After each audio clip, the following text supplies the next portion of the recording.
Eu não sou host. Vamos começar mais um episódio agora do... Como que é o nome do nosso podcast? Tem que temperar. Tem que temperar. É isso. Primeiro episódio a gente não tinha um nome, mas a gente estava discutindo vários. E aí ontem, dia prévio a esta gravação, nós decidimos o nome, né? Sim. Você quer explicar de onde vem? Pra onde vai? Sim, eu gosto que tem o think. Think. O think. A gente usa muitas coisas, tem que fazer tal coisa, você tem que fazer aquilo, fazer isso. Mas não tem nada a ver não, é porque o Felipe, toda vez que ele tá cozinhando, que ele é o cozinheiro oficial da casa, né? Graças ao bom Deus misericordioso com a minha vida, que eu detesto cozinhar. E ele ama.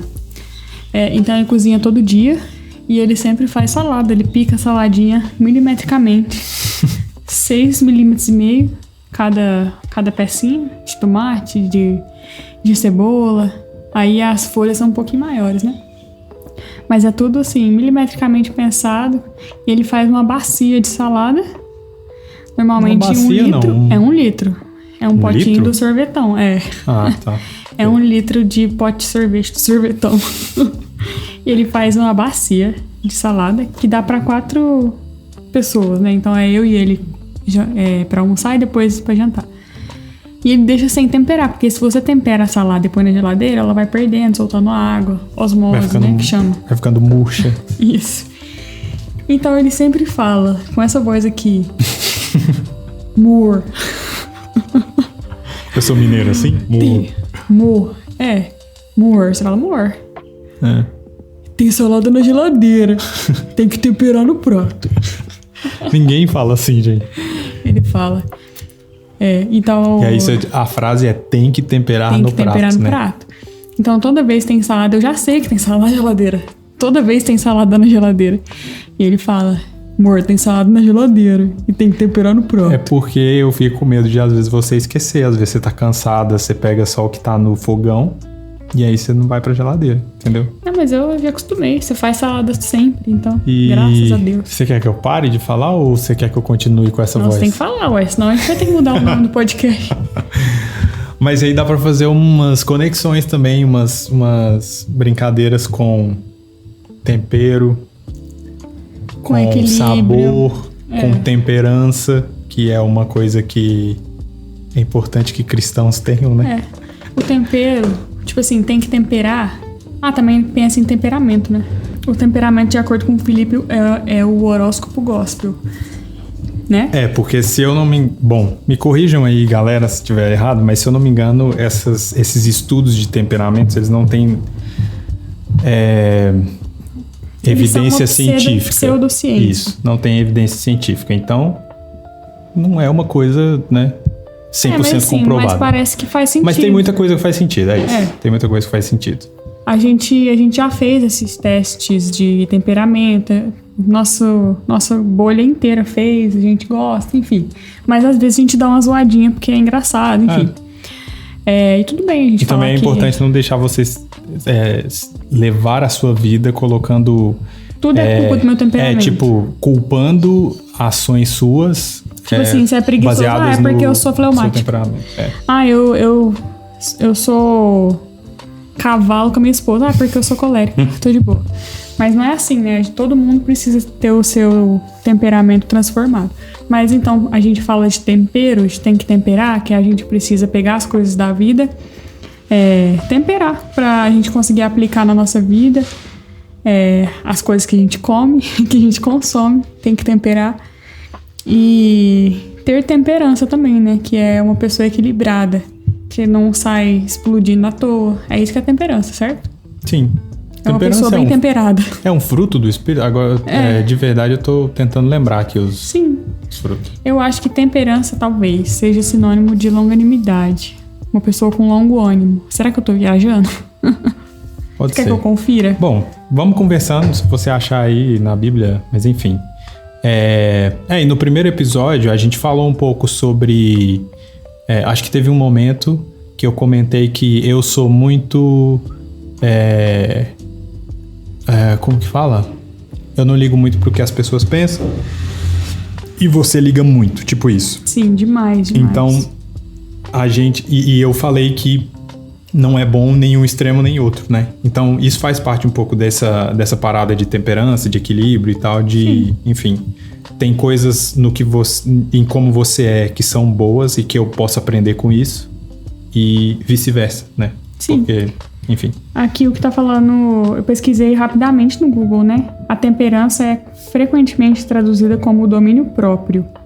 Mas acaba que o longânimo, né? O longanimidade também parece que entra um pouco dentro de... É porque vai mais pra paciência, talvez, né? Você demora...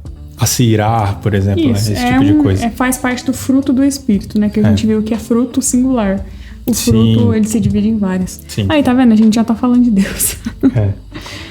Mas é isso, né? E aí o nosso podcast se chama Tem que Temperar. E a gente não queria... a gente queria um nome que fosse divertidinho, que... Não fosse clichê. Que não fosse uma parada gospel, apesar da gente falar de cristianismo. E que a gente não se prendesse a tópicos, né? Porque a gente falou que a gente ia falar entre nós, né? A gente conversou que íamos falar sobre, às vezes, sobre paternidade, maternidade, mas sei lá, daqui 10 anos a gente não vai estar lidando com um bebê mais. E aí se a gente quiser ter o podcast daqui 10 anos ainda, a gente vai ser obrigado a ficar com um nome que remete a bebê e tal, e a gente quer falar de outras coisas, né? Então, acho que... Esse nome, ele é bem aberto, assim, ele não afunila muito, né? A gente pode falar do que a gente quiser, tipo isso. Exato. E hoje a gente vai falar sobre o quê? Não sei. No primeiro episódio, a gente deu uma introdução pra vocês conhecerem um pouco de nós dois, de como a gente se conheceu, quem nós somos um pouco. Até falamos um pouco da nossa personalidade e tal. E hoje eu perguntei pra Paula, na minha cabeça assim, eu tava querendo falar sobre meio que o próximo passo que a gente teve no nosso casamento, que foi ter filho, né? Assim, você pulou 6 anos em um episódio, mas sim. É porque nesses 6 anos, a não ser que você queira citar alguma coisa, mas tipo, foi um relacionamento normal, né? Você diria que teve... Não tem nada de demais, né? A gente é um casal normal, gente. A gente teve discussão, teve coisa feliz, a gente viajou. A gente pode, talvez, contar alguma coisa específica. Mas sim, foi bem normal. Tá bem livre, assim. Inclusive, a gente ficou flertando com vários nomes que trazem essa ideia de normalidade. Tipo, mais um dia com Bauru. Porque, gente, quando eu era solteira, eu morava com meus pais, a gente só comia Bauru de lanche. Bauru é misto quente, tá? Pra quem é de outros lugares aí. É pão de forma, presunto, mussarela e, no meu caso, bastante requeijão. Mas aí eu falei, eu nunca mais vou comer Bauru, não aguento mais Bauru na minha vida. Chega. E eu como Bauru todo dia até hoje. Então... Mas assim, o Bauru, ele tá presente na sua vida porque é prático, porque geralmente é o que é o mais tem, fácil que tem. Não tem outra coisa, sei lá. O que eu vou comer? Porque, por exemplo, talvez a gente tenha essa diferença. Vou descobrir aqui agora. Eu não gosto de comer a mesma coisa todo dia. Então, se eu comer Bauru hoje, tipo de manhã, de café da manhã, eu não vou querer comer à tarde, provavelmente eu não vou querer comer amanhã. Eu vou pular tipo uns 2 dias. E às vezes eu fico sem comer porque eu não tenho opção de lanche e tô com preguiça de comer e tal. Se eu ficar sem comer, eu desmaio aqui na frente, eu venho a falecer. Mas assim, eu prefiro fazer almoço e janta do que fazer um Bauru pra mim. Nossa, isso é bizarro. Meu Deus. Eu odeio fazer lanche pra mim. Prefere ficar picando cebola, ficar muito 1 hora na legal. cozinha do legal. que fazer um Bauru em 47 segundos. Eu como Bauru todo dia porque é muito prático e é uma coisa que me sustenta relativamente. Então, com Bauru, né, assim, eu sou uma pessoa que amamenta, eu tenho muita fome o tempo inteiro. Eu tenho que mandar mais umas 2 coisas que aí dá certo. Tipo, uma banana e um iogurte grandão. Aí fica bom. Ou um bolo. Mas assim, eu não gosto de repetir sempre não. Mas o que eu faço? Eu vario o recheio. Então, às vezes é presunto, mussarela e requeijão. Requeijão é sempre, tá? Se não tiver requeijão, cancela 100%. Aí eu como outra coisa. Aí eu troco. Às vezes peito de peru e mussarela. Às vezes mussarela. Às vezes mussarela, tomate, cebola, orégano. Que esse é sabor pizza, né? Sabor pizza. Marguerita, né? Às vezes põe manjericão fresco também. Enfim, aí eu vou variando. Saladinha, né? Rúcula. Às vezes guacamole, assim. Quando eu tô muito inspirada. Você já fez bauru com guacamole? Não, é tipo toast, né? Mas eu uso pão de bauru. Entendi. Aí você cai muito em cima. Guacamole, né? Mas fica delicioso. Mas aí já foi. Não é bauru mais isso aí, né? Um bauru premium Pro Max, né? Mas assim, eu como bauru até hoje. Mas, então já é isso. Comi um de manhã. Temos o nome do nosso podcast. Fala aí pra gente se vocês gostaram e tal. E, enfim, vamos falar do que a gente vai falar. Quer falar então disso? Sobre... De ter filho, né? Sim, vamos. A gente comentou no primeiro episódio que tem coisas que precisam talvez ser definidas pelo casal, né? Antes de se casar, né? Pra você não se frustrar depois e tal. E eu acho que uma delas é essa questão de filhos, né? E a gente teve esse momento, né? uma entrevista bem forte. Sentado na calçada da casa do meu pai, você lembra? A gente perguntou várias coisas. Eu lembro dessa conversa, mas eu não lembro da gente necessariamente falar de filhos. A gente falou de filhos? Não, a gente falou de várias coisas. É porque a coisa que tem na minha cabeça de quando a gente falou sobre filhos, só que a gente já tava namorando há um tempo, foi a parada do curso de noivos, né? Eu acho que foi a primeira vez que eu me lembro da gente realmente discutir algo sobre filhos, assim. A gente fez um negócio que chama curso de noivos. O Felipe era bem... Como é que fala? Cético. Não é cético, é preconceituoso com esse negócio de curso de noivos, mas pra gente foi excelente. É porque eu era, assim... Ele achava que era uma fórmula. Em minha defesa, talvez tenham cursos que sejam meio que assim, sabe? Que cursos pra viver, eu sou um pouco contra. Tipo assim, curso de como ser tal coisa, como curso pra casar e tal. Porque na minha cabeça, eu nunca tinha feito um, né? Então era realmente um preconceito.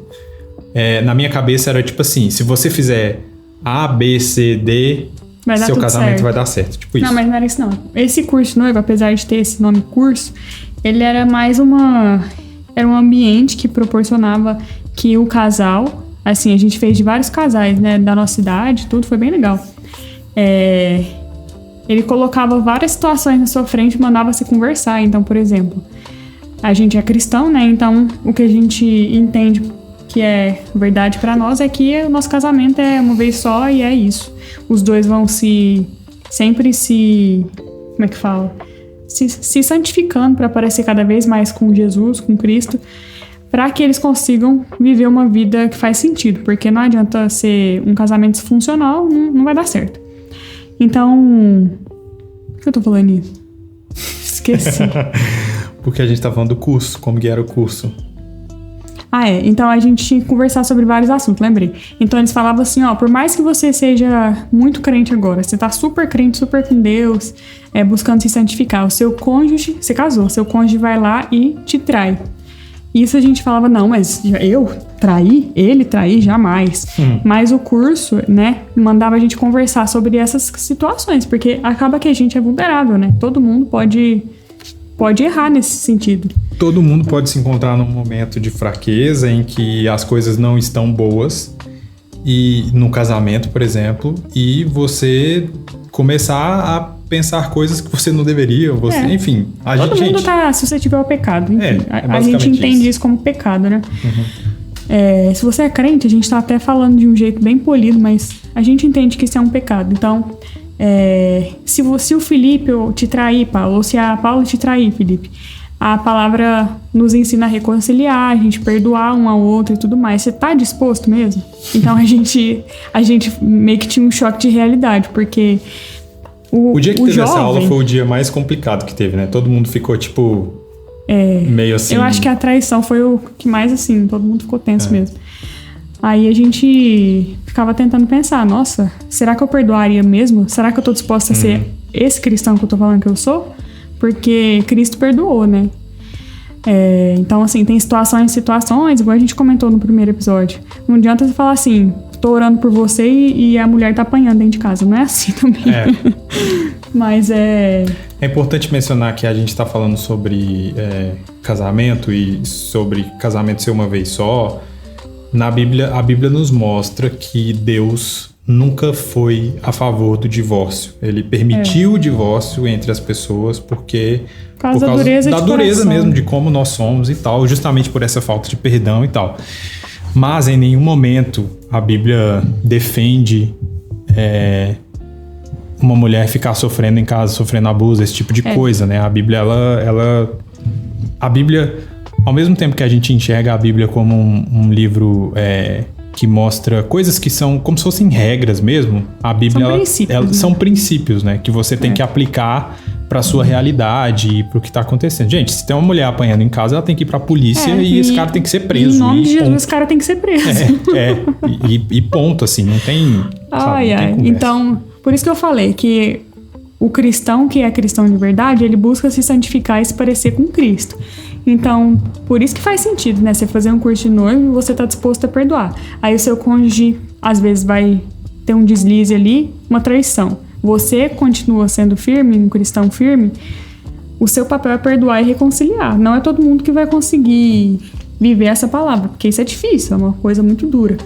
Mas esse curso colocou essas situações todas na nossa frente, assim, e falou, e aí? O que você vai fazer? Você tá disposto, você tá disposta a se enfiar num casamento do jeito que você tá falando que é mesmo? Você não é fodão, você não é fodona, cristão?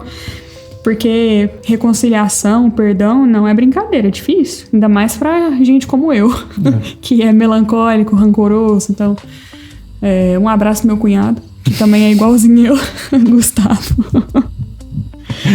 A gente se identifica. Toda vez que a gente tá conversando, a gente fica, nossa, igualzinho eu. Olha lá, ele faz igualzinho. Mas foi muito legal esse curso. A gente falou sobre essas possibilidades, né? Falou sobre como que é a bagagem familiar de cada um. Então, por exemplo, o Felipe já veio de uma família que conversa menos, eu vim de uma família com mais diálogo. Então, a gente já teve problemas, né? De ele não querer falar as coisas e eu querer saber e eu querer consertar, às vezes, uma briga que ele internalizou e a gente não resolvia. Essa questão de filhos, né? Então, tem várias coisas que foi muito legal a gente conversar. Questão de dinheiro também. Então, dinheiro, verdade. Qual que é a visão, né, do casal? São causas que... São assuntos que podem causar muito problema, né? Acho que dinheiro é um dos que mais causa, geralmente. Atualmente, a gente tenta viver uma vida relevante, assim, diante de Deus. Tenta ser uma pessoa melhor que foi ontem. E ainda assim, a gente ainda tem nossas faíscas, né, por causa de dinheiro. E, tipo assim... São expectativas que cria com relação a dinheiro ou com qualquer coisa, né? Acho que o próximo desafio vai ser sobre educação de filho, porque o Felipe veio de uma família, eu vim de outra, graças a Deus, né? Somos de famílias diferentes, não somos parentes igual Game of Thrones. Mas a gente vem de criações muito diferentes. Apesar de terem princípios em comum, né? São coisas diferentes. A criação é diferente, entendi. Então a gente vai ter que achar um meio termo, que a gente já tem mais ou menos, né? O nosso estilo de vida de casal, e aplicar isso na vida do João e dos outros filhos. Aí, com certeza, vai aparecer coisa que a gente vai discordar, que a gente vai ter... E a gente vai ter que... Em algum momento a gente vai ter que conversar, um vai ter que ceder, ou os dois vão ter que chegar a um acordo, enfim. É normal, né? Mas aí, vamos falar... Acho que esse dia foi um dia importante pra mim, na época, que como eu te falei, foi o dia que eu tenho memória, que a gente falou sobre filhos, né? Porque foi eu lembrei de outra coisa, a gente falou sobre morte também. Morte do cônjuge, né? Você lembra? Sim, acho que sim. Mas se casaria de novo, tipo isso? Eu lembro que a gente teve umas conversas sobre... Acho que foi sobre se um vier a falecer, alguma coisa assim. Mas é isso. Assim, me retratando sobre o curso, esse curso em específico foi muito bom. Porque me fez... Não, pode terminar, eu lembrei de outra coisa. Apesar da gente... Várias das coisas que estavam no curso, a gente já tinha conversado sobre, né? Mas tinham algumas coisas que a gente, às vezes, já tinha falado meio por cima... E aí o curso ajudou a gente a aprofundar, eu acho. Sim. E é tão legal que esse curso, ele ou aproxima mais o casal... Ou separa. E na nossa turminha, né, tinha 5 casais. Um deles separou. E, assim, isso é ótimo, gente, porque é melhor você separar antes de criar toda uma vida junto. Sim. Criar filho e depois você descobrir que o cônjuge pensa um negócio nada a ver com você e brigar. E se divorciar numa estrutura familiar com filho, que é muito mais complexo. Né? Aí um casal separou. É ótimo, assim, foi uma prova de fogo, assim, muito massa. Eu acho que tira muito a parada de 2 jovens apaixonados e vão ir contra o mundo, sabe? Fala sobre comunhão parcial, total de bens, Sim. Foi bem legal. Gente, isso tudo são assuntos que precisam ser discutidos. Ponto, né? Não tem... É melhor discutir antes do que, enfim, dar problema depois. Mas eu lembro que essa parada de filhos, a gente conversou nesse dia e eu acho que eu já tinha... Na minha cabeça, eu tinha vontade de ter filhos com você... E como a gente falou no primeiro episódio, a gente veio de relacionamentos anteriores e no meu relacionamento anterior eu dizia que eu não queria ter filho por nada, eu não queria ser pai. E no curso, quando o assunto veio à tona e a gente voltou da aula que falava sobre filhos, a gente foi conversar e a gente meio que achou conversando mesmo entre nós dois, acho que você me perguntou e eu percebi que eu tinha um medo. Que não é que eu não queria ser pai, porque eu queria ser pai. Isso. Pode ser. E também, ainda falando dessa questão de filhos, né, e do curso, o curso jogou essa questão pra gente. Vamos supor, a mãe, aliás, a esposa, né, a noiva, o sonho dela é ser mãe. O pai, às vezes, também quer muito ser pai. E aí os 2 casam e algum deles não pode ter filhos, biologicamente falando, tem alguma questão, é estéril, enfim. E aí o curso vai te falar assim, você vai continuar amando essa pessoa porque você se comprometeu com ela. Então, a gente foi obrigado entre aspas, né? A gente foi encorajado a conversar até sobre essa questão de quero muito ter filhos, o meu noivo aqui também tem muita vontade, mas e se não der certo, essa questão de ter filho? Mas aí no nosso caso o Felipe falava que não queria e eu queria, né? Mas eu acho que eu nunca tinha... Não sei, eu não lembro, assim, de verdade, se eu já tinha te falado em algum momento que você comentou e eu falo, não, eu não quero ser pai. Porque no meu relacionamento anterior eu dizia com essas palavras, tipo assim, não quero ser. Você já era mais maleável, mas você não afirmava assim, nossa, uau, meu sonho é ser papai. Mas eu lembro de uma conversa que a gente teve, foi bem perto de quando a minha avó faleceu, eu acho, não sei. Minha avó faleceu 1 ano antes da gente casar, né, em 2018. Que foi provavelmente quando a gente tava fazendo curso, né? Foi 1 ano antes de casar. A gente casou em 2019. E aí, minha avó tava muito doente, com câncer na parte gastro. Então, era um câncer muito agressivo. Ela, depois que descobriu, ela viveu mais 3 meses e faleceu. Assim, bem a conta do que o médico tinha falado mesmo. Isso trouxe muito, sei lá... temor à vida, assim, tipo, nossa, a gente vai querer ter filho. Aí você comentou que tinha medo de ter filho, né? E acontecer alguma coisa com você, né? Ou acontecer alguma coisa comigo. Então, aí nessa conversa que a gente teve, eu não sei se foi você que me perguntou, ou enfim, tipo, eu lembro que a questão foi, você tem alguma restrição? Tipo, você tem alguma coisa dentro de você que você tem esse medo e tal? E aí foi quando eu acho que eu olhei pra minha história e eu entendi que tinha um medo, não diria irracional, mas tinha um medo... Tipo no seu subconsciente. Embutido no meu subconsciente e que me fazia ter isso porque eu perdi o meu pai quando eu tinha 4, 5 anos de idade. E aí, quando eu olho pra minha história, aí eu olhava pra história do meu pai, que a minha mãe fala que o pai dele morreu quando ele tinha 12, 13, uma coisa assim, e meu pai teve que cuidar... Meu pai tem uma porrada de irmãos. E aí meu pai meio que teve que assumir a família praticamente e tal. E aí quando a gente falou sobre isso, eu falei, putz, eu acho que é isso. Porque eu cresci sem um pai e a minha mãe passou por muita dificuldade nesse sentido. Porque a minha mãe era novíssima quando... bem nova. Tipo assim, ela tinha poucos anos de casado. Minha mãe casou com... 17. Não vou saber. Mas, tipo, meu irmão tinha uns 8 anos, 8, 9 anos, quando o meu pai faleceu. E a minha mãe casou acho que 2 anos antes de engravidar. Então, tipo, sei lá, 10 anos, talvez. Sim. A minha mãe ficou casada. A gente já tem... Eu e você já temos... Vamos fazer 7, né? Já temos 7. Então é como se morresse daqui 3 anos, entendeu? É muito pouco, eu diria, né? E aí eu tinha isso, acho que eu tinha isso dentro de mim. De... Caraca, e se eu morrer e a Paula ter que ficar igual a minha mãe, cuidando de 1, 2 filhos, é muito difícil. É claro que não é impossível, porque tem um monte de gente que faz, mas é muito sofrido, tipo, viver, péssimo, crescer, né? Sem um pai e tal. Então eu tinha essa um pouco disso, né? Não era nem medo de tipo, putz, será se eu vou conseguir ser um pai? Não era nada disso. Eu acho que o meu medo era da minha falta, de se eu não estivesse mais no momento. Mas é totalmente justificável, né?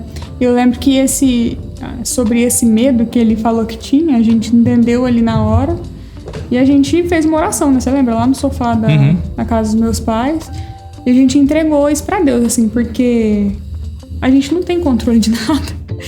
E agora, sendo pai e mãe, a gente vê que se você não conseguir descansar na soberania de Deus, você não vai conseguir viver. Porque, tipo assim, desde a gestação, desde a tentativa, né, de ter um bebê na barriga, de conceber uma vida, a gente não é capaz de sustentar uma vida. Então, o que a gente faz sei lá, é muito pouco. Eu consigo me alimentar bem, cuidar bem do meu corpo, fazer exercício físico, cuidar da mente. Agora, sustentar mesmo a vida do João dentro da minha barriga, quando eu tava grávida, eu não consigo. Eu não consigo garantir o próximo batimento cardíaco dele agora.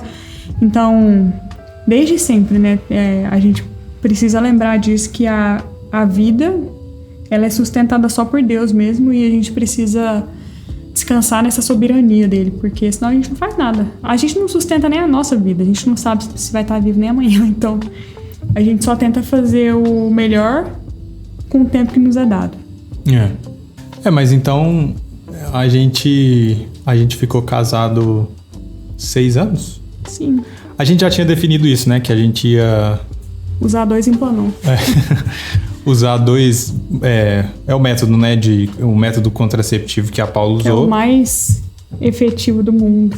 E a gente ia usar... Uma mulher a cada 10 mil engravida com o Implanon. E as outras, sei lá, uma a cada 1.000, sabe? Então esse é mais efetivo que laqueadura. A gente definiu que ia usar 2, que era 3 anos cada um. E depois a gente... Iria engravidar. Só que assim, né? Iria engravidar entre aspas, porque... Iríamos tentar, né? Começar a tentar. De quando a gente falou que queria, até a gente conseguir, entre aspas, conseguir, foram 11 meses, né? Então, nossa, o que eu não gosto de esperar, né? Eu gosto das coisas na hora. Ai, ai. Foi mais uma vez Deus me falando. Confia, descansa no processo. Mas detesto essa palavra. Uma coisa importante é que talvez as pessoas que não estejam nesse mundo, né, não entendam, mas a gente... O normal é quando a mulher para de tomar, né, o método contraceptivo e tal, não necessariamente vai vir no próximo mês, né? Apesar de poder acontecer. Pode acontecer, mas não significa que vai. O Implanon pode ovular no mês seguinte e engravidar. E aí o que a gente tinha de instrução era, vocês tentem por 1 ano. Se não der certo em 1 ano, vocês procurem investigar melhor e tal, pra ver se tinha alguma coisa errada. De fertilidade. Antes da gente começar a tentar, eu fiz o teste lá, né, de fertilidade e tal. Que também nem precisava, a gente fez mais por curiosidade. Por curiosidade e tal. Aparentemente parecia tudo bem, né? E a gente foi tentando. É super fértil. Mas... a gente... Assim, não dá pra afirmar isso, porque igual eu falei, Deus que sabe o tempo das coisas, mas por quase 1 ano, vamos falar assim, por 9 meses ou 10 meses, porque foi 11, né? Pra engravidar foi 11. Então, por uns 9 meses, eu tava contando a minha janela fértil um pouco antecipada. Então, a gente tava, tipo, tentando nos dias errados, assim, sabe? Aí, depois que eu fui entender um pouco mais, assim, sobre o meu corpo, aí a gente tentou, acho que uns 2 ou 3 meses na janela certa, aí deu certo. Mas também não dá pra saber, né, se foi isso. Enfim. Como a Paula falou, é Deus que decide quando que vai acontecer. Tipo, se Deus quiser, vai estar com o método contraceptivo que foi e vai acontecer e tal. O implante não pode ser uma a cada 10 mil. Pode ser você, no caso. Mas enfim, eu lembro que, na verdade, a gente ia empurrar mais um pouquinho, se eu não me engano. Tinha 2 anos, só que eu tava com o segundo implante. Porque a gente tava numa tentativa de mudar de país, né? Lembra? E aí foi quando tudo deu errado que a gente percebeu, putz, não vai dar pra gente mudar de país, as tentativas que a gente fez não deram errado, e a gente falou, cara, não faz sentido a gente esperar mais, porque a gente já tava querendo e tal. E aí a gente começou a tentar, né? E aí 11 meses depois, nós descobrimos a sementinha do João. Que ficou a coisa mais linda do mundo. Na barriga da Paula, E foi, putz, eu não sei o que a gente fala desse momento, assim, tipo... A gente tava tentando e você tava comprando teste com uma certa frequência, né? Você tinha uns testes aqui e tal. Porque a gente ficou 11 meses, então você fez vários testes durante... Eu fiz um pouco mais pra frente, assim, eu não fiz no primeiro, meio, segundo.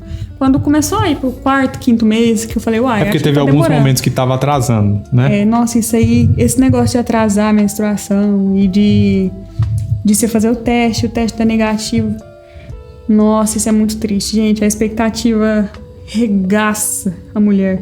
E a gente vê, assim, de outras pessoas, né? Tem uma influencer que eu sigo, o Felipe também, né? Que tá tentando há mais tempo ainda. E tem gente que tenta ir por mais de 1 ano, 2, 3, 10 anos, enfim.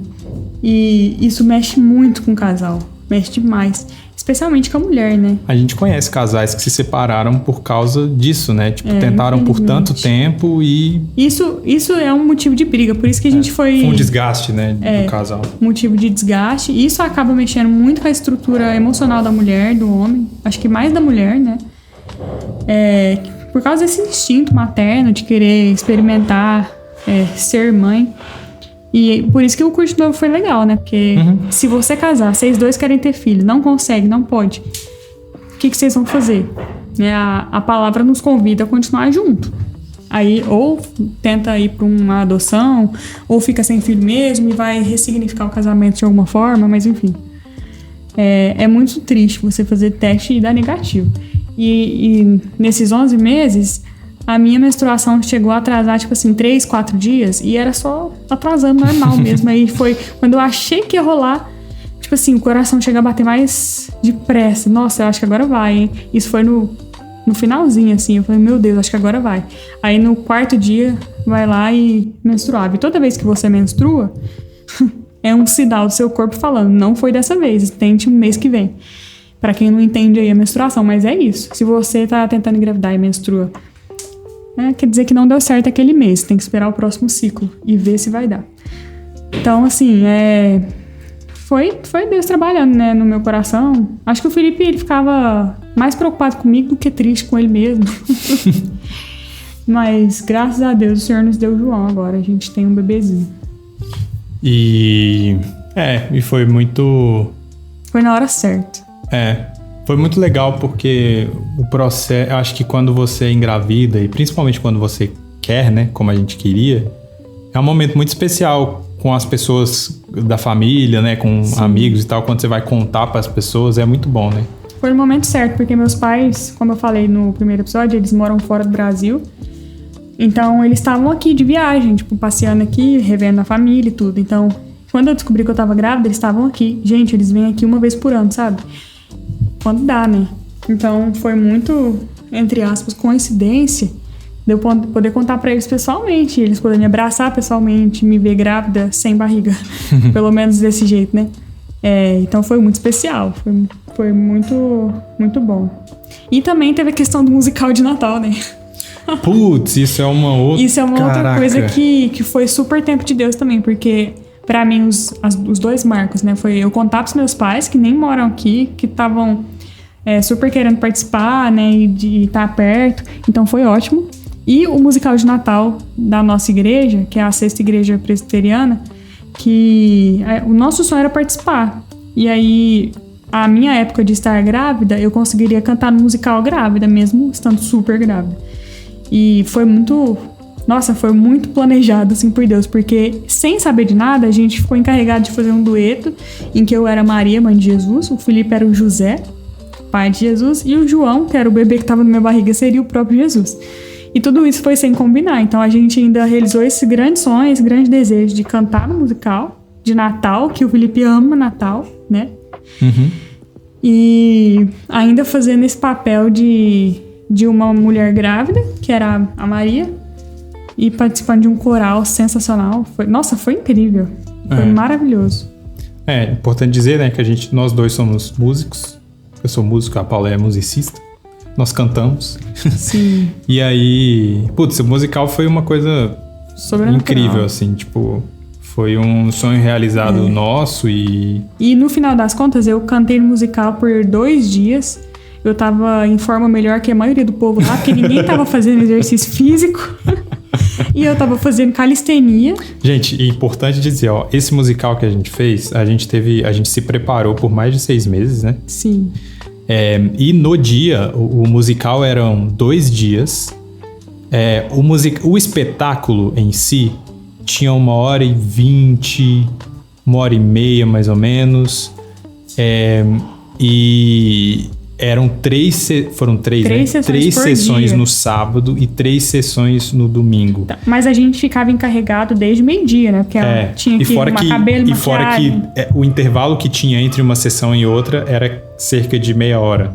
Talvez era menos bem isso. rápido. Então a gente só tinha tempo de fazer um lanchinho e voltar. E né? só pra vocês entenderem quão grávida eu tava de 9 meses. Eu tava de 35 semanas. Em 2 semanas o Felipe, o João tava viável pra nascer, né? Porque a gente tava esperando parto normal. Então, dali 2 semanas eu já poderia parir o menino, entendeu? Se ele quisesse vir com 37 semanas. Então foi algo muito especial. Eu orei muito sobre isso o ano inteiro, porque eu queria participar. E o Felipe que teve essa sacada, né? Será que Deus ficou empurrando essa gravidez sua por causa desse musical? Depois a gente ficou trocando ideia, porque a gente falou... A gente contou, né, com várias pessoas, conversando, a gente falando, nossa, a gente demorou 11 meses pra engravidar, né, foi muito ruim e tal. Só que quando a gente parar pra pensar, se a gente tivesse engravidado antes... Eu não ia poder A gente não ia conseguir participar, porque hoje a gente tem o João, é muito difícil. É muito difícil. A gente custa ir pra igreja, né, normal. E a gente fazia preparação vocal. Aula de canto. A gente fazia... a gente tinha ensaios com os corais e tal, então... Todo sábado. Era muito intenso, assim, a preparação pro musical. Então, com o bebê, gente, seria muito difícil. Inviável, assim. E fora que você estaria muito grávida, né? E aí a gente tinha a preocupação não só de o João não vir antes, porque se ele viesse antes, gente, o musical seria o menor dos problemas, porque não seria... Como dizer isso? Ele não estava pronto, né, pra vir. Na época do musical, ele não estava necessariamente... Ele não poderia nascer. Ele estaria prematuro. Estaria prematuro, isso. É o que eu estava procurando. Então, a emergência seria essa. O João nasceria antes da hora, o que... seria bem próximo. E o que era pouco provável, assim, porque a sua gravidez foi tranquila e tal. E a gente vê, olhando, assim, pelo que as pessoas contam... o nosso dueto, né? Porque foram 8 músicas. Eu e o Felipe estavam encarregados de solo, né? Eu e o Felipe estavam encarregados de 3. Então a gente estava carregando uma responsabilidade muito grande. E são 6 sessões. E não adianta, se a Paula entrasse em trabalho de parto, ia perder nós dois, porque eu não ia ficar lá cantando enquanto meu filho tá nascendo. Mas assim, a gente vê muito que foi a mão de Deus, porque as pessoas ficaram muito tocadas com essa música do... Sim. Comigo grávida, sabe? Porque deu uma emoção maior, né? De tipo... O povo achou que era falsa. A sua barriga não era falsa, tipo... Mas o povo achou, uma galera achou que era falsa. E aí eu falei zoando, né? Porque tinha uma galera lá que tava exausta. Eu tava tipo assim, gente, bora. Porque eu me preparei o ano inteiro, né? Eu fiz exercício até o menino nascer, assim. Um dia antes eu tava fazendo exercício ainda na academia. Que fez toda a diferença. E foi muito massa, assim, ver como as coisas saíram no final das contas, né? A gente, às vezes, erra por não só descansar, né, em Deus. É difícil, né? Às vezes. Pra mim é mais pra você. Bom. Mas você quer falar sobre a sua gravidez? Você quer comentar alguma coisa? Uai. A gente tá vendo aqui no Napper, o João tá dormindo há 50 minutos, olha que beleza. A gente tá gravando e de olho aqui no nenenzinho. Ele tá capotado. Graças a Deus, a gente consegue conversar aqui. Ele tá fazendo uma soneca. Ó, só porque eu falei, tá mexendo o braço. Sobre a minha gravidez? Não sei se você quer abrir alguma coisa sobre isso, enfim. Bom, foi muito bom pra mim ter feito dieta. Não dieta de emagrecer, tá? Dieta de engordar. Eu tava abaixo do peso na época. Antes de engravidar, eu tava bem abaixo do peso. Pra quem não me conhece, eu sou bem magrinha e alta. E eu tava pesando pouco, então eu fiz uma dieta, eu e o Felipe também é magro. E a gente fez pra poder ganhar peso, ganhar massa. E isso foi fundamental pra aumentar os meus macronutrientes e eu poder engravidar. Depois que a gente começou a dieta e eu ganhei peso, eu engravidei no mês seguinte. Again, não dá pra saber, né, se foi exatamente por isso, mas eu acho que foi, sim, uma junção de fatores. Também me ajudou muito fazer exercício físico, porque isso trouxe benefício pra mim, pro bebê, a gravidez toda. O João não tem nenhum tipo de doença, nenhum tipo de problema.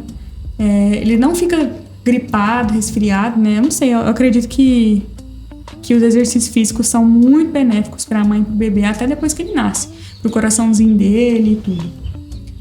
E a outra coisa que eu amei ter acontecido foi ter um parto normal, domiciliar, planejado.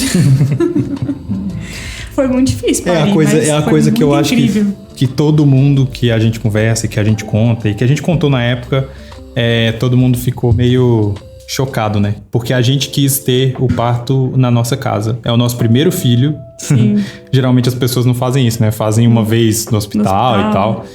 Mas a gente tava com uma equipe incrível, né? A gente só fica falando da Cirlei, enfim, mas a Cirlei é incrível mesmo. A Cirlei, Ana Paula, a Niessa, a Cecília, que são as nossas queridas médicas, enfermeiras, nossa equipe médica. E, nossa, foi muita graça de Deus mesmo, porque o meu trabalho de parto foi bem longo. Foi 27 horas de trabalho de parto. Não fiquei com dor. Não, pera. Eu tô tentando lembrar se a Niessa contou essas 27 horas quando começou a contração pauleira. Acho que foi, né? Foi, 17 horas. Lembra? Tinha uma diferençazinha. Agora a gente vai começar a falar código, gente. Tinha uma parte latente e uma parte ativa, não era? Uma coisa do tipo. 27 horas foi desde quando a sua bolsa estourou. Não foi, não. Foi não. Porque quando a bolsa estoura, não começa a contração, o trabalho de parto logo em seguida. O trabalho de parto começa quando a contração começa a aparecer. Então, mas eu acho que as 27 horas foram contadas a partir de quando estourou a sua bolsa. Não, então porque a minha bolsa estourou 3 horas da manhã de quinta-feira. O menino nasceu sábado. Isso aí dá muito mais que 27, entendeu? Então foi tipo assim, foi sexta-feira durante o dia. Porque, 24 horas daria na sexta-feira meio-dia. Então ela começou a contar minhas contrações na sexta-feira, 9 da manhã, pra dar certo. Então vamos pensar assim, 9 horas da manhã eu comecei a ter contração no dia 9 de janeiro, né? Elas começaram a intensificar e tudo, mas ainda era contração mais espaçada e tudo. Vários minutos não, alguns minutos, poucos minutos de espaço entre as contrações. Aí quando foi lá para 7 da noite... Aí já passou várias horas. De 9 da manhã às 7 da noite. As pessoas, às vezes, por causa de filme e coisas, as pessoas acham que rompeu a bolsa, vai nascer, né? Tipo, daqui a alguns minutos ou algumas horas. E não, depois de 2 dias que o menino nasceu, né? Praticamente. É porque a cabecinha dele tava tampando, então não saiu muito o líquido, né, igual da de bolsa. filme. Ficou só, tipo, gotejando, assim, bem pouquinho. Mas eu até achei que era xixi, enfim. Bem pouquinho mesmo. Aí, depois que a bolsa rompe, você ainda tem 24 horas para iniciar o trabalho de parto. No meu caso, começou depois de umas 8 horas. Enfim, 9 horas começou o trabalho de parto, 9 da manhã. Quando foi umas 7 da noite, ou seja, 10 horas depois, que começou a pegar, eu tava sofrendo esse tempo todo. Sofrendo entre aspas, né? Sentindo dor de parto. E aí ele só nasceu no sábado, meio-dia e 23. E nasceu aqui na minha casa mesmo.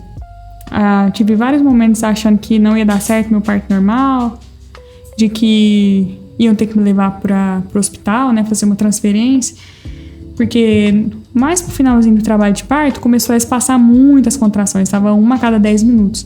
E isso é totalmente empacado, né, para um trabalho de parto.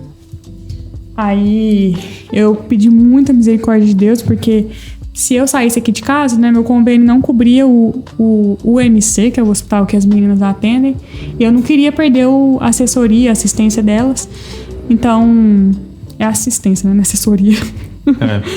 Tecnicamente, se a gente precisasse ser transferido para o hospital, a gente seria transferido para o hospital tranquilamente, só que a gente perderia a Perolar.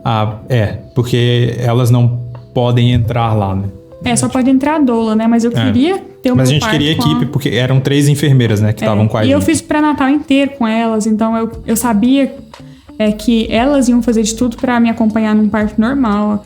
Que não iam forçar uma cesárea em você. Você quer tocar nesse assunto da cesárea? Gente. Enfim, né? Se eu terminar meu parto, depois eu falo um pouco sobre cesárea. Mas, bem no finalzinho do trabalho de parto, assim, quando o menino tava quase nascendo, eu já não tinha mais força, já tava há um dia fazendo contração, fazendo push, enfim. Tava morrendo de dor, sem energia nenhuma, sem força nenhuma mais pra dar, tava exausta. Eu falei, pronto, elas vão ter que me levar pro SUS pra eu terminar meu trabalho de parto lá. E o menino nascer no hospital. Só que aí eu ia perder elas, ia ficar só com a doula. Eu não queria isso de jeito nenhum.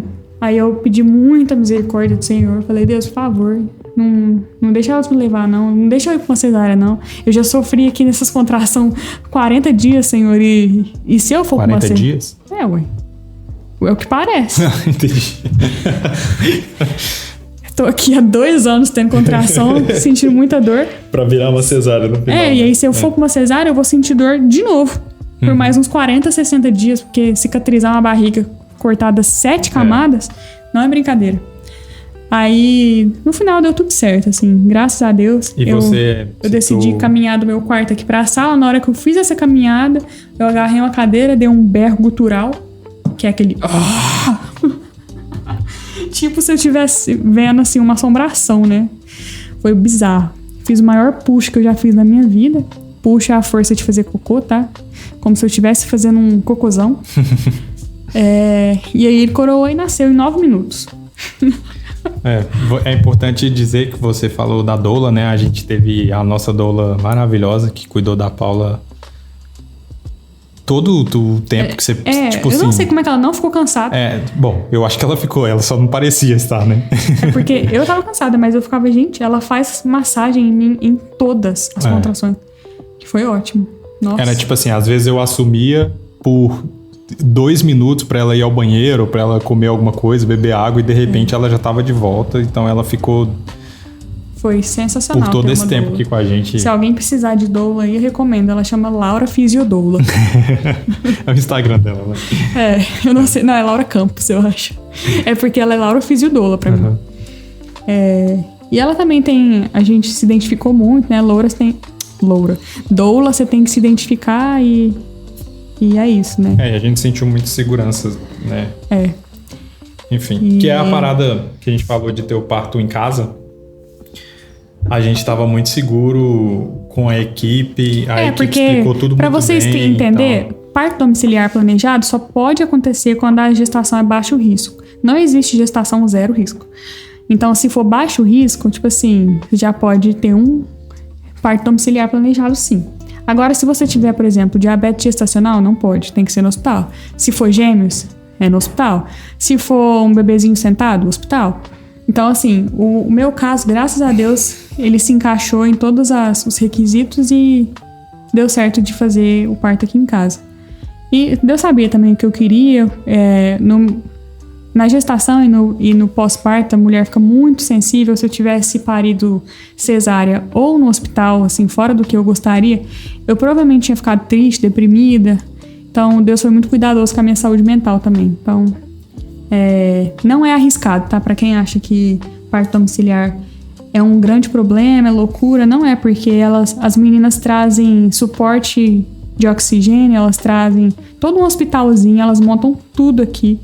Então elas têm suporte para cuidar tanto da mãe quanto do bebê em até 30 minutos. Então tem que ter um hospital a 30 minutos de distância, porque esse é o tempo que gastaria, por exemplo, se eu estivesse no hospital mesmo e tivesse uma emergência, para poder arrumar uma sala de cirurgia, entendeu? Então elas conseguem ter todo esse suporte aqui e todo o medicamento que precisa, medicação, que mais? Eu não sei falar muito bem. E eu acho que elas não esperam a coisa dar errada para fazer a transferência, né? A experiência delas mostra que, tipo, se elas virem qualquer coisa que vai dar errado, elas já transferem antes delas precisarem criar um suporte, entendeu? Elas pra mãe, pro bebê e tal. o bebezinho a cada 3 minutos, então toda hora vem enfiar um negócio gelado na minha barriga pra eu escutar o bebê. E, assim, é tudo muito bem pensado, muito bem planejado. O risco de ter um parto em casa é exatamente igual ao risco de ter um parto no hospital. Basicamente é isso. Quando eu estudei sobre o assunto e vi que era igual, eu falei, é isso, eu vou parir na minha casa, nos pisos novos que eu mandei trocar lá. É isso. É muito mais arriscado do que uma cesárea letiva, pronto, falei. Gente, assim... Gente, cesárea...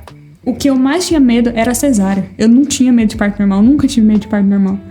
Eu tinha medo de me tacarem uma cesárea de falar assim que eu precisava e no final das contas não precisava coisa nenhuma. Porque o que mais tem hoje em Uberlândia é médico cesarista, tá? É esse termo que é usado. E de acordo com a equipe médica, né, com os dados aí, Uberlândia é a cidade mais cesarista do Brasil. É onde as mulheres mais fazem cesárea sem indicação. E é muito ruim, assim, pra saúde da mulher e do bebê. Tem gente que gosta, que faz, e cada um com a sua vida ruim. Se você quer ter cesárea, você faz, o problema é seu. Mas, assim, não é a melhor escolha pro bebê e nem pra mãe, sabe? É uma cirurgia, gente. É cortar com a faca a sua barriga. É bizarro, assim. Eu não consigo entender como as pessoas escolhem uma cesárea. A gente entende que a cesárea, ela é uma ferramenta incrível para salvar vidas. Mas não deveria ser a primeira opção, né? Ela é a última opção. A opção que tipo, a gente precisa salvar essas 2 vidas, a gente vai fazer uma cirurgia. É isso. E em Uberlândia, o que acontece? Muitos médicos, muito, a maioria, talvez 99%, qualquer coisinha eles indicam cesárea. Então, uma coisa que é muito mito, né? Antigo esse mito. Nossa, dá até raiva de pensar nesse mito. O menino tá com cordão umbilical em volta do pescoço. Vai sufocar, tem que fazer cesárea. E, gente, isso não existe. Primeiro, ele não respira pelo nariz dentro da barriga. Ele respira pelo cordão, pelo umbigo. Então, quando o nenenzinho nasce... aliás, quando faz ultrassom e vê que ele tá com um circular de cordão no pescoço, aí o médico fala...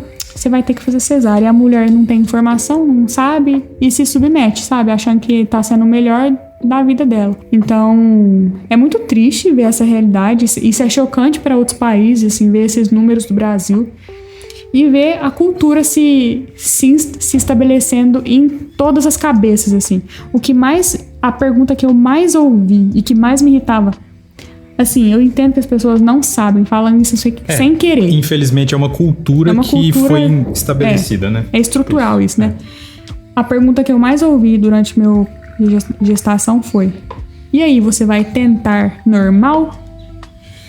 E aí, a minha vontade é falar assim, não vou tentar, eu vou fazer. Só que eu não queria ser arrogante. E eu falava, não, vou fazer normal, assim. Se Deus quiser, der tudo certo, né? Até porque eu não podia controlar se ia dar certo mesmo. Sim, porque poderia acontecer alguma emergência e você precisar de cesárea. Então, mas eu não queria ser cuzona, né? E falar, não, para de falar tentar, pelo amor de Deus. E isso, assim, é bizarro demais. Você vê as mulheres se submetendo às agendas dos médicos. Os médicos estão pensando em... dinheiro e conforto. Dinheiro. Basicamente.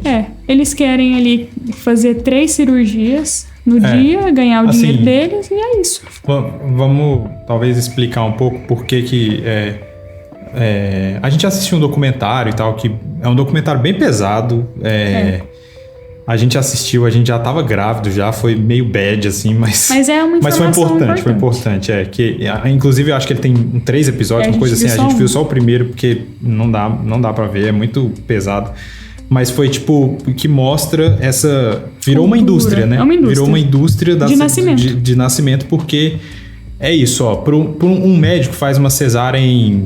Uma hora, vai? Ou menos, se demorar. Talvez. Eu acho que é menos, acho que é tipo meia hora, 40 minutos. E o bagulho é marcado, né? Você coloca na agenda do médico, ele vai lá, faz, ele decide que a criança vai nascer naquele momento e ele tira a criança, mesmo se ela tiver pronta ou não para nascer, ele vai e tira. Quando E eles fazem isso, primeiro, para ser previsível, né? Porque se um médico se responsabilizar por você, por exemplo, que queria parto normal, a partir de, sei lá, de um certo momento, pode nascer a qualquer momento. A partir de 37 semanas. Então, o médico, ele tem que ficar disponível. Ele tem que ficar disponível, simplesmente. E assim, né? O trabalho de parto demora muito mais, né? Então, se eu estivesse no hospital humanizado, o médico teria que ficar comigo 27 horas, né? Assim, esperando, ir lá escutar o bebê, as enfermeiras, enfim.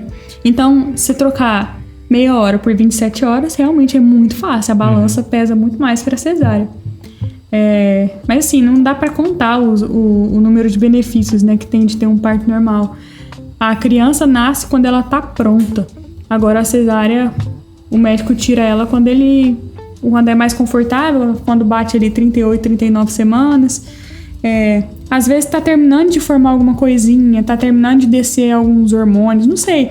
Mas quando o neném nasce de cesárea, tem mais risco de precisar ficar em UTI. Tem muita coisa, gente, que pode acontecer. Tem risco de infecção por causa que corta a mulher inteira. Enfim, quando tira o bebezinho, muitos hospitais não tem essa vibe de deixar aquele contato pele a pele. Aquele negócio de tirar uma foto com 20 segundos ali com a mãe, isso não é contato pele a pele, gente. Isso é... Não sei nem o que é isso. O João nasceu aqui na nossa sala e depois ele veio no meu colo. As meninas já entregaram em cerca de 1 minuto, ele já tava no colo da Paula, no meu colo, a gente ficou com ele o tempo que a gente quis. Sim. Antes de aí, limpar, numa cesárea que não é muito humanizada, né, tem médicos que ainda proporcionam isso, tipo, a nossa equipe médica faz cesárea quando é realmente indicada, e aí é maravilhoso mesmo. Aí elas deixam ali ter um momento de pele a pele com a mãe, com o pai. E agora, quando não é no hospital, na cabeça dos médicos que são arrombados, eles tiram o bebê, colocam numa mesinha gelada, com ar-condicionado, ele sai ali de 37 graus da barriga da mãe e vai para uma sala de 23 graus, fica morrendo de frio. Depois chega uma enfermeira e já dá uma experiência traumática de banho no menino, pegando ele como se fosse um frango pelo pé, enfia ele debaixo de uma torneira. Isso pra mim não existe, isso me dá vontade de chorar. Eu não consigo engolir uma coisa dessa acontecendo comigo. Então, se eu tivesse sido enviada para uma cesariana, ainda mais no SUS, né? Talvez no SUS é mais de boa e tudo, mas... Porque o SUS ainda preza um pouco mais pela parte normal. A gente tem essa referência do SUS que eles prezam pelo parto normal, né? Muito mais do que um hospital particular. Então, se eu tivesse que vivenciar tudo isso no meu primeiro parto, eu tendo criado toda a expectativa do parto domiciliar planejado e não tivesse dado certo, eu não sei como estaria minha cabeça hoje. Eu teria que fazer muita terapia, talvez eu ia ter baby blues forte. Então, assim, por isso que foi muita misericórdia de Deus, porque meu trabalho de parto empacou no final. E eu chorei de desespero, chorei pedindo muita misericórdia. Falei, Deus, por favor, não deixa eu ir pra uma cesárea. Eu não quero viver isso, eu não quero nem isso pro hospital terminar um parto normal lá. Eu quero parir aqui com essa equipe que eu confio. E deu tudo certo, graças a Deus. Mas enfim, gente, parece que eu odeio a cesárea. Não, eu odeio injustiça. Eu não consigo lidar muito bem com injustiça. Isso tem um pouco a ver com o meu temperamento, né? Tem que temperar, tá vendo? A gente tá falando do temperamento. Gente, injustiça pra mim mexe muito comigo. E eu vendo esse tanto de mulher sendo enviadas, assim, pra uma cesárea e achando que é normal, que é o melhor pra vida delas. Isso é um absurdo, assim. Isso é um absurdo. Impressionante. A gente tá numa nota ruim, Felipe. Fala um negócio bom aí. O negócio bom é que deu tudo certo. O João nasceu na nossa casa. Ele nasceu 12h23. A gente ficou o resto do dia. Depois as meninas cuidaram de você, cuidaram dele.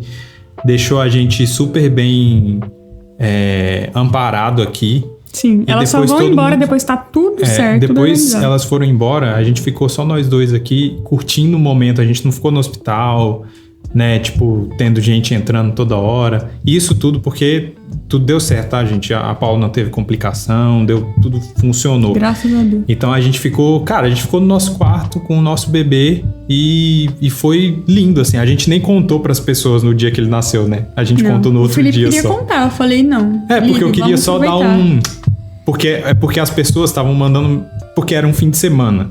Fim de semana, geralmente, a gente se encontra com família, com amigos e tal.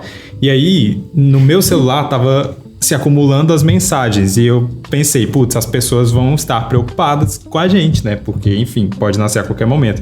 Então eu queria só dar um tipo assim, gente, nasceu, tá tudo bem, amanhã a gente se fala. Só que a Paula falou, não. Eles não vão dar conta. Não quero saber. Não fala isso, porque a gente não vai dar conta de segurar. Eles vão mandar mensagem perguntando, como assim? Manda foto. A gente vai querer contar e não vai conseguir ficar só nisso. Então eu falei, vamos ficar só nós dois de boa aqui com o João. Aproveitar, olhar a carinha dele até cansar. Ficar segurando ele. Ele era tão pequenininho, tão bonitinho. E foi a melhor decisão mesmo. Foi muito bom. A gente contou, acho que no dia seguinte. Mas o meu irmão já tava desconfiado. Porque a gente tudo fez parto. A minha bolha, tá, gente? Acho que é a bolha que faz parto normal de Uberlândia. Porque o resto é tudo cesárea. E com a mesma galera, né? Com a mesma equipe. A gente pode até falar o nome, né? É a equipe da Perolar. Sim. E da Floreja. Ou da Florelar e da Peleja. Então todo mundo conhece a mesma equipe, que preza pela mesma visão, enfim. E aí o meu irmão e a minha cunhada conhece tanta enfermeira que sabe até o carro dela. Que ela tem um carro vermelho. Eles tiveram parto também 3 meses antes do João nascer. E aí o carro da enfermeira chama Shirley. É um carro vermelho lá, que eu esqueci o nome. E aí o Felipe não tava respondendo mensagem, né? Tipo assim, desde sexta. Geralmente eu respondo o meu cunhado com uma certa rapidez, né? Tipo assim, sexta-feira eu já tava em trabalho de parto, foi mais devagar na sexta, mas no sábado o trabalho de parto tava lá rolando pra caramba e 12h23 ele nasceu. E aí o Bruno, que é meu irmão, ficou mandando mensagem pro Felipe, nossa, e aí, não sei o que, conversando qualquer coisa, e o Felipe não respondia. Aí meu irmão, sacana, ele pegou o carro dele, passou na porta da minha casa e viu o carro da enfermeira e falou assim, o Thaís, que é a esposa dele, Thaís, o João nasceu, certeza. A Shirley tá lá na casa dele fazendo parto. E aí depois ele mandou uma mensagem mó bonitinha pra gente. Falou assim, com certeza o João nasceu, né? Que gracinha, que Deus possa abençoar, não sei o quê. Aí depois que ele foi contar pra gente como que ele descobriu, que ele trapaceou e passou na porta da minha casa e descobriu que nós tava com o menino no colo.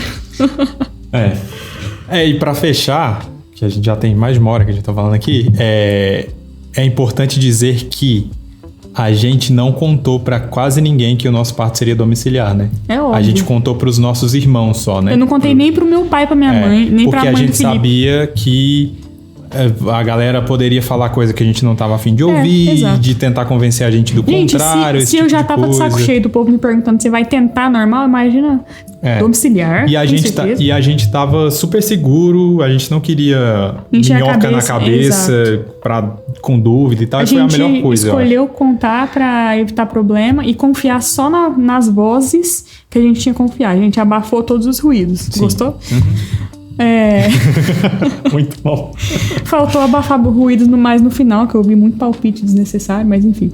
Só pra fechar aqui essa questão da cesárea, queria deixar agora num tom mais calmo da minha parte. Apesar de eu ter falado, parece que eu destruí a cesárea, né, gente? Mais calma. Se acontecer de um dia eu precisar realmente, tudo bem, eu creio que Deus vai me dar o melhor, né? Deus vai me dar o melhor que eu preciso com a equipe que eu confio e tudo. Mas a cesárea eu realmente acredito que é uma bênção quando ela é bem indicada, quando ela é um caso que realmente precisa acontecer. Agora, essa é a questão que a gente contou. Quando não é indicada, que eu acho bem paia. E a gente não tá aqui atacando a você que quis fazer cesárea. Isso aí é gente, você que decide. Enfim, ainda mais eu que sou homem, que não tem nem decisão nisso. Mas essa coisa de falar essa opinião, como eu tô falando, eu não falo pra ninguém. Eu tô falando no podcast porque é o Felipe que tá me perguntando. Mas se você me perguntar e eu souber que você fez cesárea, dificilmente eu vou te falar tudo isso. Então, se você tá ouvindo podcast agora é porque você quer.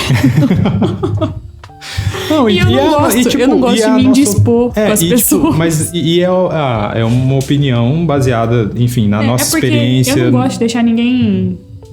eu não me indispor com ninguém, então eu não faria isso normalmente. Mas o que eu tô dizendo a nossa opinião ela é baseada em aconselhamento que a gente teve com profissionais muito preparados, evidência científica e tal. Você pode procurar o que você quiser e você vai descobrir que o parto normal é melhor. Mas ainda assim, a decisão é da mulher. Sua, se você quiser a mulher fazer que vai decidir. Quem vai passar por todo o processo é a mulher. Quando a gente engravidou, eu não decidi e falei, amor, você tem que fazer normal ou você tem que fazer cesárea. Não, o que ela quer fazer, ela vai fazer e eu vou apoiar ela do jeito que ela quiser. E eu conheço, assim, várias mulheres que fizeram 2, 3 cesáreas, ou fizeram uma mesmo, porque escolheram, tipo assim, eu quero fazer cesárea. E estão super felizes. E é isso. Eu não entendo, mas assim, que bom que você tá feliz. O que importa é você tá feliz com a decisão. Mesmo que, tipo assim, que o médico às vezes te induziu a fazer aquilo, se você tá em paz com o que aconteceu, Deus te abençoe. Tudo bem. Isso. É isso. A gente tem que acordar o João. É isso, ele se empolgou demais agora. Ai, nossa, eu cansei de falar, meu Deus. Se você gostou desse episódio, deixe seu comentário aí. Se você tiver pergunta pra gente sobre, enfim, se quiser que a gente se aprofunde em mais alguma informação, enfim, que dê pra gente se aprofundar. Não, é isso, gente. As nossas opiniões vão estar aqui e, enfim, lidem com elas. Você também tem a sua e se você falar, talvez eu não concorde. Então... porque eu tenho dificuldade de me indispor com as Mas tudo bem, a nossa ideia de ter um podcast é isso. A gente quer um pouco expor a nossa opinião, enfim, e falar um pouco. E a gente não a gente não tá querendo... mudar a sua cabeça? Cara, se você tem a sua opinião e se você vier nos comentários discordar da gente, discorde com respeito, porque se vier falar se for hater, eu vou bloquear. Se vier falar asneira, principalmente sobre essas coisas assim, eu vou devolver. Não, a gente só bloqueia ou exclui. Mas enfim, é isso. Não vai cancelar. E, bom, esse é o segundo episódio do Tem que Temperar, próximo, né? Vai ser um assunto mais leve, né? Vamos, né? Vamos escolher um assunto aleatório. Nossa, muito dark. Mas era bom, acho que você tava querendo tirar isso do seu peito. Eu queria muito desabafar sobre essa injustiça do Brasil. Porque a gente conhece muita gente que tá grávida, a gente já trocou ideias sobre... escolhendo isso, assim, às vezes sem saber, né? E às vezes a pessoa já teve pessoas que vieram conversar com você sobre isso, como que foi a sua experiência e você compartilhou e você ajudou outras pessoas a abrirem um pouco a cabeça sobre isso, enfim. Então é isso. A gente se vê no próximo episódio, né? É isso. Então, tchau. Tchau, tchau.